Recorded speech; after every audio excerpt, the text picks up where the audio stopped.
I'm going to talk about why churches should avoid using music from false churches such as Hillsong, Bethel, Elevation and others. I'm going to give you some real life examples of people that have been impacted by this issue. I'm going to tell you how a church might respond to people that raise these concerns, how I would respond to that, and then I'm going to give you an illustration which will put this whole thing into perspective. So first of all, the songs themselves. Now, I would personally consider these songs to be a bit theologically light on and tailored towards emotionalism. But even with that aside, if we were to say that the songs themselves are theologically okay, there are still problems. To simply say that because the lyrics are okay, that makes it okay to play them, is to close one's eyes to a number of other issues. And the first one is that these songs come from false churches that teach false teachings and even heresies in some cases. I'll talk about that a bit more soon. But the reason that we can't separate the songs from the church that they come from is because these songs are the church's primary evangelism tool to hook people in, to introduce people to their false churches and their false teachings, leading them into error and to danger. And there are so many countless testimonies of people speaking about this online and people that I've interacted with personally as well. So this isn't something that's theoretical, it's something very dangerous that's happening.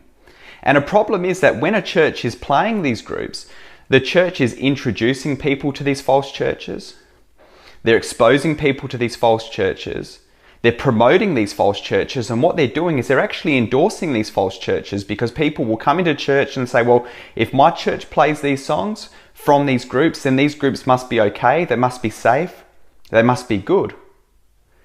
And what's actually happening is, rather than protecting the sheep from the wolves, is that they're actually opening up the door to the sheep and letting the wolves inside. This is also problematic because the church, every time one of these songs is played, pays royalty to these false churches, helping to increase their resources, their influence, and their reach. So essentially, the church is actually partnering with these false churches. The Bible says in 2 Corinthians 6:14, "For what partnership does light have with darkness? None." Jesus said in Matthew 7:15, "Beware of false prophets. They come in sheep's clothing, but inwardly they are ravenous wolves." And Ephesians 5:11 says, "Take no part in the deeds of darkness, but rather expose them." And rather than exposing people to these false churches, we should be exposing these false churches so that people can know to stay away from them. What I would say is that we need to completely do away with using music from these problematic, false, heretical churches altogether, and replace it with the abundance of good music that's out there.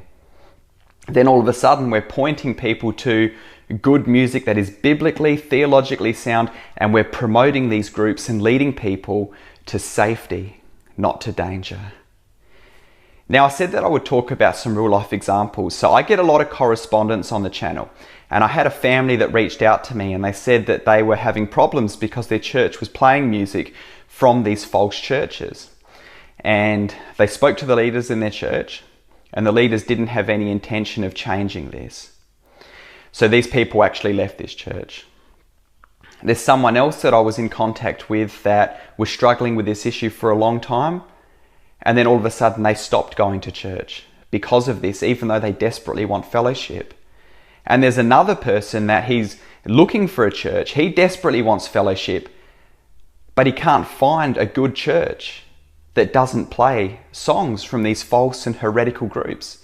And he refuses to worship to the songs of these groups. So how should we look at this? Is this a reasonable way for someone to feel? Imagine that you're standing there in worship. You're ready to worship God, to give all of yourself over to Him, an integral part of the service. And then all of a sudden the song comes up. The name comes up on the screen: Hillsong, Bethel, Elevation, Phil Wickman, any of the people associated with these false groups.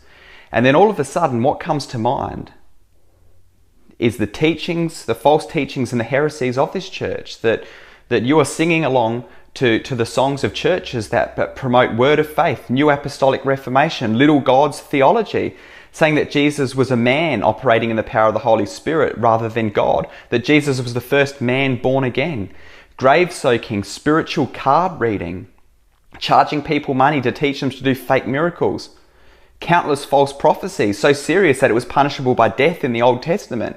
And then you've got word of faith and prosperity and the promotion of every infamous false teacher under the sun, like Joel Osteen, Benny Hinn, Kenneth Copeland, and many others. Many scandals, including sexual scandals and cover-ups. And this is what's coming into the mind of the person when they are trying to worship God. I think it's absolutely reasonable that a person would feel that there is a stumbling block before them, that they would feel that they are hindered from worship, knowing not just these things, but that their church is actually promoting, exposing people to, endorsing, and supporting these false churches every single time one of these songs is played. Now, a person might raise these concerns with a church, and a lot of the times a church is reluctant to make these changes. And what they often point to is Romans 14. They'll say, see, we can have different opinions on this issue, and what we should do is just respect the preference of the people that are choosing to play these songs, right? Now, I could agree that we could apply Romans 14 here if we were talking about the style or the genre of music. You know, someone might like hymns rather than contemporary music, but they choose to play contemporary music. The music might come from a different theological background or denomination that disagree on minor secondary issues. I have no problems with applying Romans 14 to those situations, and I believe we should. And we should support the church in that way. However, it's very different when we're talking about groups that are steeped in false teaching, heresy, error, and scandals. And you have people whose consciences are defiled from worship because they cannot in good conscience worship knowing that these songs are being promoted, endorsed, and supported. Whilst it's true that there's no such thing as a perfect person making worship music, it's also true that not all people that make worship music are from false or heretical churches. I have no problem with the church using music made by imperfect people, but I do have a problem with churches using music made by people from false and heretical churches. I would say that the principle that I would apply to this situation would be in 1 Corinthians 8, where it's talking about food sacrificed to idols. And in that particular instance, Paul says that he won't eat meat sacrificed to idols if it's going to defile the conscience of the people who are there. So what would the answer be? I would say the answer would be to simply remove these songs altogether. I don't see any point in continuing to play these songs. Think about this, right? Paul says here in 1 Corinthians chapter 8, he says, "Therefore, if food makes my brother stumble, I will never eat meat lest I make my brother stumble." And that's the attitude that we should have. What are the advantages of continuing to play this music? We're getting to play our favourite songs that people might like more. That's a very man-centered, that's a very carnal reason to play these songs. It's certainly not a biblical reason. What are the advantages of doing away from these songs? Well, we completely detach ourselves from these false heretical groups. We remove anyone out of the danger of being exposed to these groups. We're promoting good groups. Royalties are going to support those groups. Now, I don't think royalties should be charged for any Christian worship music in a church. I think it's ridiculous. But that aside, money is going to support good groups that people can trust theologically, and we're leading people in safety. And on top of that, we are able to worship in unity together without a defiled conscience. And this creates every positive. There are so many songs that can be chosen from. Why choose this, and this group, a few groups because they're more popular, when you've got this. You've got so many songs you can choose from. Why would you have to choose songs from a false church that has these problems and that is defiling the conscience of the people that are worshipping in the congregation? What's more important? To have your favorite or more popular songs played? Or to make sure that everyone can worship God as James says, religion which is undefiled from the world. And these groups are very much defiled from the world. Now, I'll give you an illustration here, right? Say that you had a guest speaker that comes to your church. And this speaker, he comes to the front and he preaches a message that's theologically okay. There's no problems with it theologically, right? But then you find out that in his home church and other churches that he's going to, he's actually preaching error. He's preaching all of those things that I mentioned: little God's theology, word of faith, false prophecies, saying that Jesus wasn't God in the flesh. There are sexual scandals that he's involved in covering up. And you went to your church leader and said, look, I don't know if we should have this person speaking at our church because of all of these issues. Imagine if your church leader then turned around and said to you, well, you know what? As long as they're preaching okay theology in our church, it doesn't matter.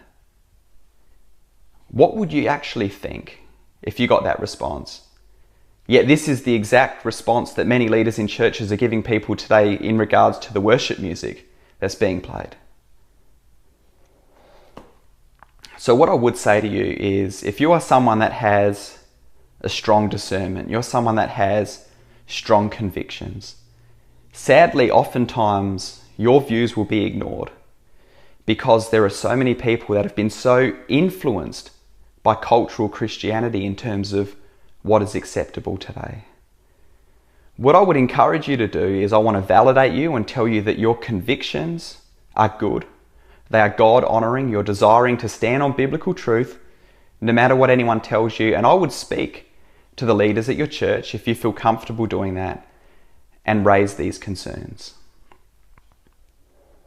They may do something about it, they may not, but if you raise your voice and make it heard, then we can bring more attention to this particular issue, and there's more chance that something may be done about it.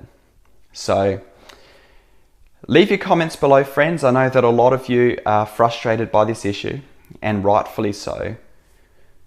Let me know what you think, and I look forward to talking to you in upcoming videos. God bless you, friends.